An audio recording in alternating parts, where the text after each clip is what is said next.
Wolverine. In the twisted world of Old Man Logan 2008, Wolverine did something no one ever dared. He killed the Hulk, but not in a flashy hero versus monster showdown. No, this kill was grimy, personal, and absolutely insane. The world had fallen apart, villains ruled, and Hulk wasn't the hero we knew. He'd gone full cannibal warlord, leading a gang of inbred Hulk children and terrorizing what was left of America. Wolverine, long retired and broken, took one last job. When the Hulk gang murdered his family, Logan snapped back into his old self. He hunted them down one by one until only Bruce Banner was left. But this Hulk wasn't just angry, he was disgusting, mutated, and somehow more savage than ever. The two clashed, and Hulk did what no villain before him ever could. He ate Wolverine alive. But the fight wasn't over.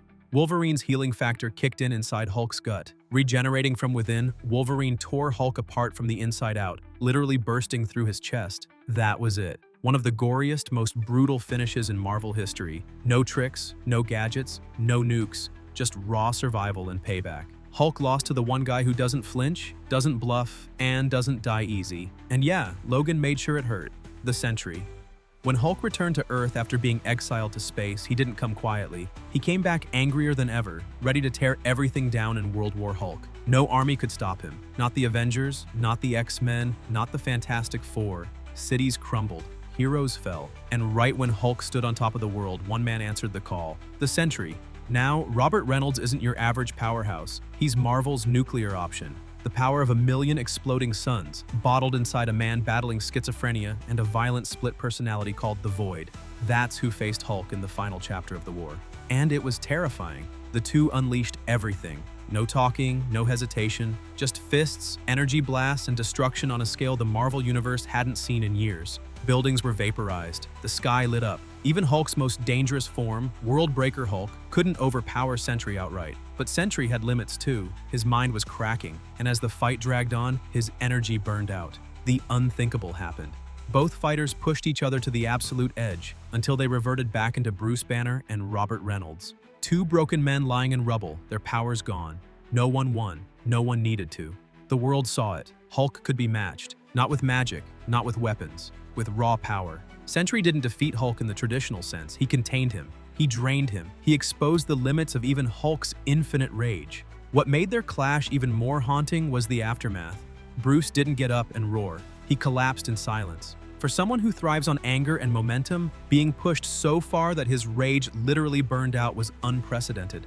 And for a few moments, Earth stood still. Scarlet Witch. Scarlet Witch doesn't need to throw punches. She doesn't need to chase monsters. All she needs is a moment, just a whisper, and the world changes forever. That's what happened in House of M 2005.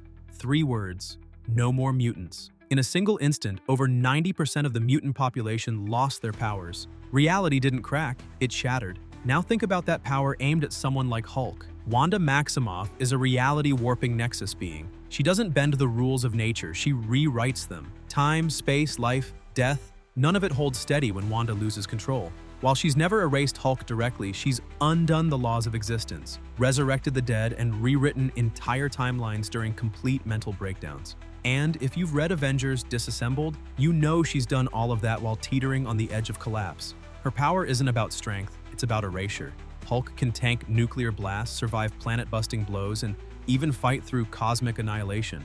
But Wanda's threat doesn't come from hitting harder. It comes from the terrifying possibility that Hulk might wake up in a world where he was never born. What makes her even more dangerous is that her power doesn't follow logic.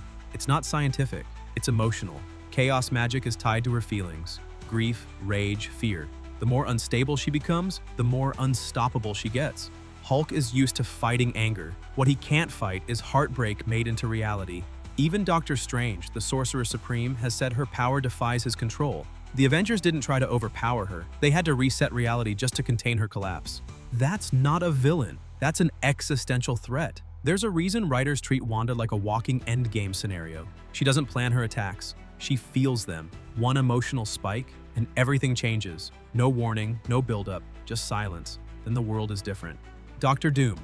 Victor Von Doom doesn't waste time trading punches with monsters. He calculates, he manipulates, and if needed, he rewrites the rules of the game entirely. Hulk's strength is unmatched. His rage is infinite. But Doom isn't in the business of fair fights. He's in the business of total control. In the Secret Wars 2015 storyline, Doom steals the power of the Beyonders. Beings so far above Hulk, they reshape universes like clay. With that power, Doom creates an entirely new world, Battle World, where he rules as a god. Hulk? Just another subject under his boot. But even before that, Doom has always had the tools to bring Hulk down. In Incredible Hulk number 143, Doom lures the Hulk into his castle and uses advanced tech and gamma manipulation to subdue him. He's done it again in Fantastic Four arcs using a combination of magic, science, and mind games. Doom doesn't rely on brawn. He designs traps. He builds weapons that hijack biology. He turns Hulk's greatest asset, his unpredictability, into a weakness. And if you think Doom needs a power boost to be a threat, just look at Emperor Doom,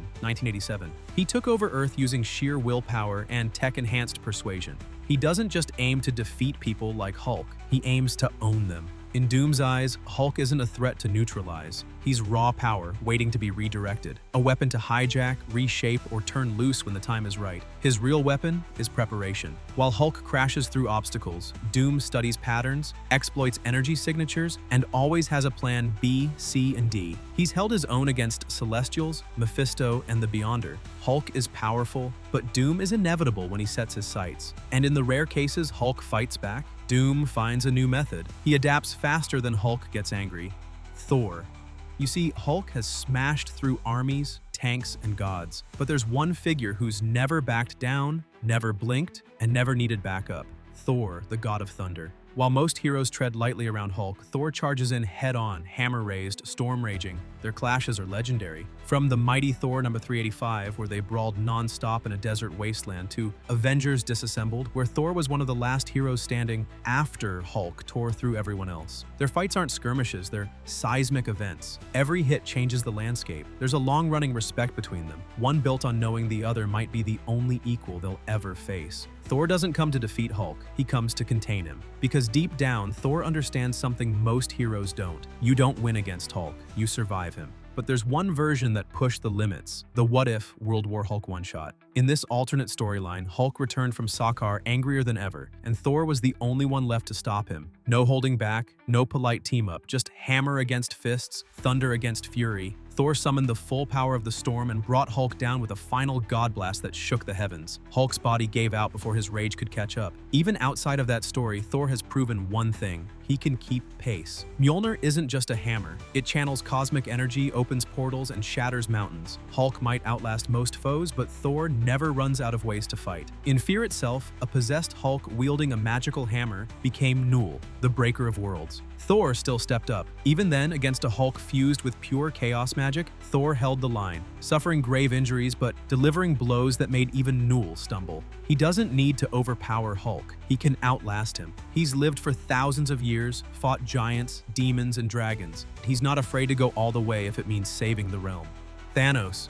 When Thanos enters the battlefield, people stop talking and start praying. Hulk? He charges in swinging. But against Thanos, brute force meets surgical destruction. No fear, no hesitation, just calculated dominance. Their most iconic clash? Infinity 2013. The moment Hulk lunged, Thanos delivered a beating so precise, Hulk couldn't land a single real counter. It wasn't a brawl, it was a message. Even without the Infinity Gauntlet, Thanos has consistently put Hulk down. In the Thanos Imperative, in Infinity War, in Thanos Wins, each time, Hulk gets rocked. Not because he's weak, but because Thanos is built different. Super strength, cosmic intellect, and years of combat experience across galaxies. He doesn't need rage to win. He breaks you, then makes sure you remember it. And when Thanos does use the gauntlet, that's when things get ridiculous. With a snap of his fingers, he erased half of all life, including people who could go toe-to-toe with Hulk. Thor, Doctor Strange, Scarlet Witch, gone. Hulk never even got close. In the comics, during Infinity Gauntlet, Hulk joins the full force of Earth's heroes against Thanos, and still fails.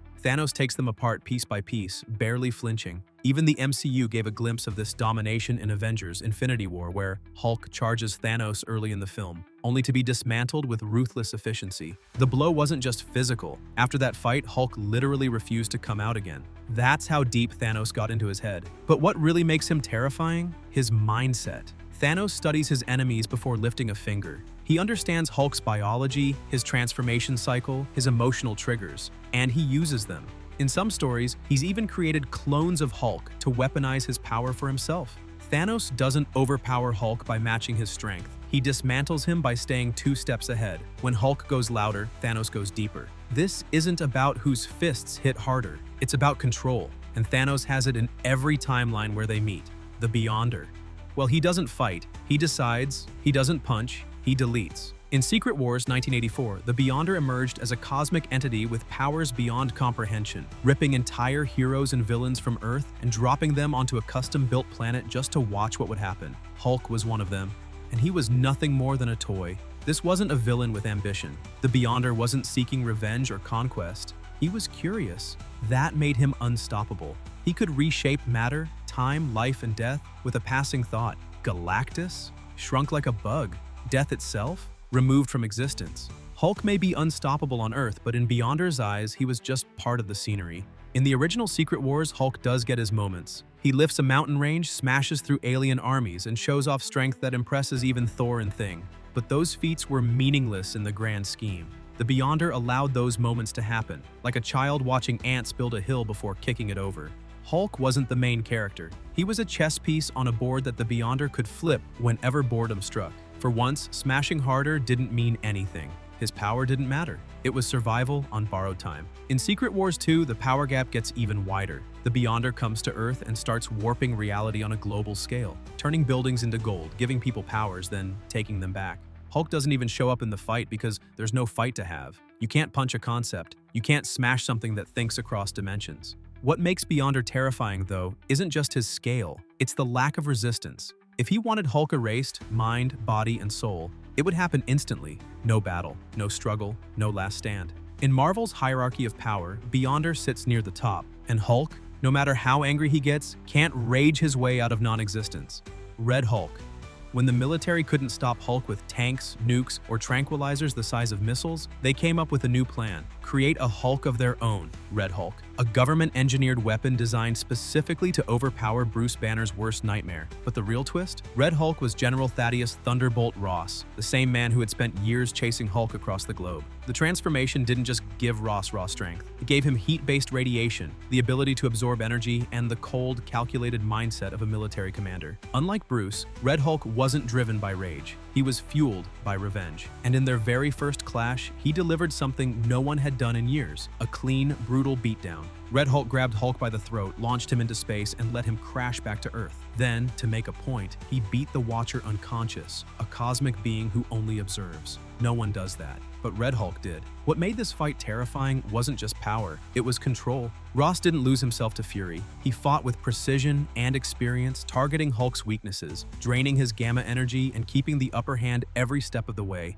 And he did it while mocking him. It wasn't chaos, but strategy. Eventually, Hulk would figure him out. But for that stretch of time, Red Hulk was everything Bruce feared. Smarter, meaner, and built to win. In terms of raw dominance, few characters have ever taken Hulk down with such calculated efficiency, and that's it. So what if the Hulk's greatest threat isn't someone trying to kill him, but someone trying to control him? And when that day comes, will the world be ready for a Hulk that doesn't hold back for anyone? Share your thoughts in the comments section below.